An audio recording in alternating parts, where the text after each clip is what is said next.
মারার চেষ্টা করেছে। রাজধানী ভাসানটেকে বিআরপি কলোনি মাঠে যুব ছাত্র ও নাগরিক গণসমাবেশ আয়োজন করে বাংলাদেশ জামায়াতে ইসলামী। গণসমাবেশে উপস্থিত ছিলেন জামায়াতের আমির ডাক্তার শফিকুর রহমান। এ সময় দলের কেন্দ্রীয় নেতারা বলেন, দেশে আর বিভাজনের রাজনীতি চলবে না। দেশ থেকে ফ্যাসিবাদ বিদায় নিলেও এর লক্ষণ রয়ে গেছে উল্লেখ করে জামায়াতের আমির বলেন, দেশে নতুন ফর্মুলায় রাজনীতি চলবে। ফ্যাসিবাদীদের একটা অংশ বিদায় নিয়েছে, কিন্তু ফ্যাসিবাদ বাংলাদেশে রয়ে গিয়েছে।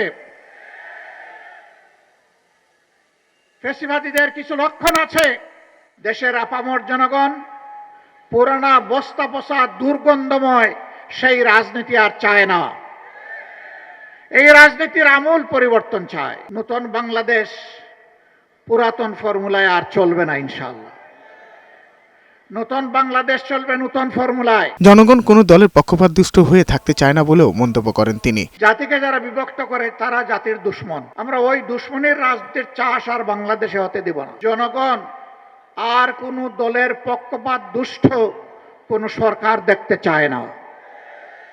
জনগণ দেখতে চায় জনগণের সরকার। জনগণের ম্যান্ডেটে আসতে পারবে না চিন্তা করে এখন কোনো জায়গায় পুরাতন সন্ত্রাসীরা নতুন রূপে আত্মপ্রকাশ করতে যাচ্ছে। 4 দলীয় জোট সরকারের সমালোচনা করে তিনি বলেন, সে সময় জামায়াতের 2 জন মন্ত্রী থাকলেও তাদের বিরুদ্ধে কোনো দুর্নীতি খুঁজে পাওয়া যায়নি। দুর্নীতির একটা সর্ষে দানাও তারা আবিষ্কার করতে পারে নাই। সাজ্জাদুর রহমান, বৈশাখী সংবাদ, ঢাকা।